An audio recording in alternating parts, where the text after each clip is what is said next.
today's video, magluto tayo ng pansit bihon guys. Stir fry pansit bihon from Mamasitas. Mamasitas, baki naman. Maglagay tayo ng olive oil sa mainit na kawali. Ting sibuyas.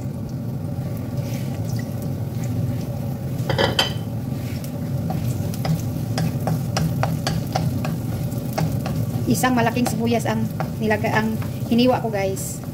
Masarap kasi pag maraming sibuyas. At isutay din natin ang ating garlic. At ilagay natin ang ating chicken breast. Chicken breast ang nilagay ko dito guys.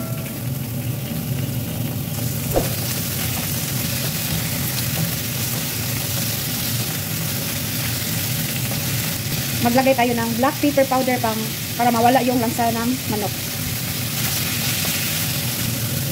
Cover and simmer. Mga 1 minute. After 1 minute, maglagay tayo ng soy sauce.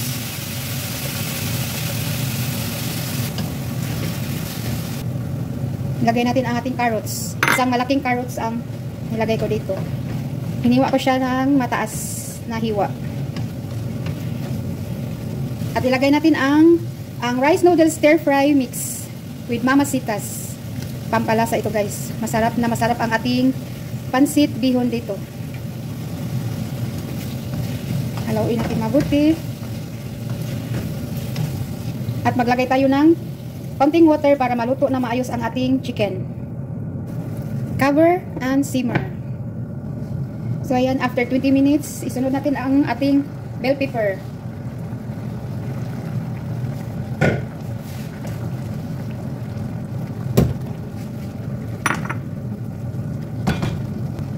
At wala tayong cabbage today guys. Lettuce ang nilagay ko sa ating pansit bihon. Hindi lang natin i-overcook ang lettuce para may crunchy pa siya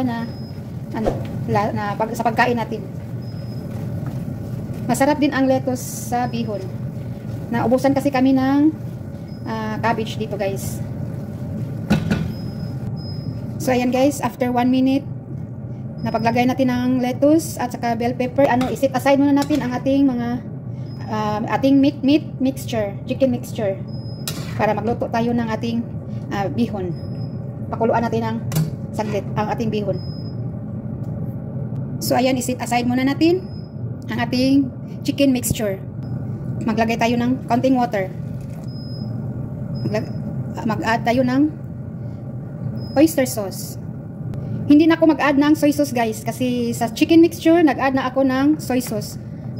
Hindi na ako mag-add ng soy sauce at saka salt guys kasi malasa na yung Mamasitas yung nilagay ko kanina, yung stir fry mix.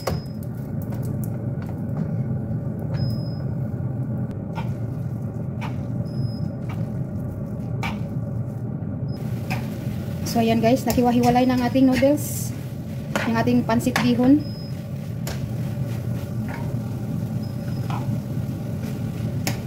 Ilagay na natin ang ating toppings. Wow, ang sarap nito guys.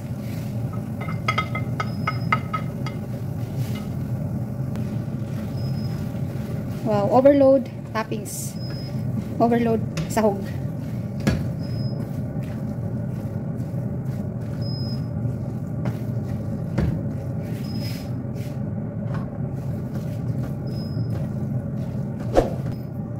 Luto ng ating pansit bihon guys.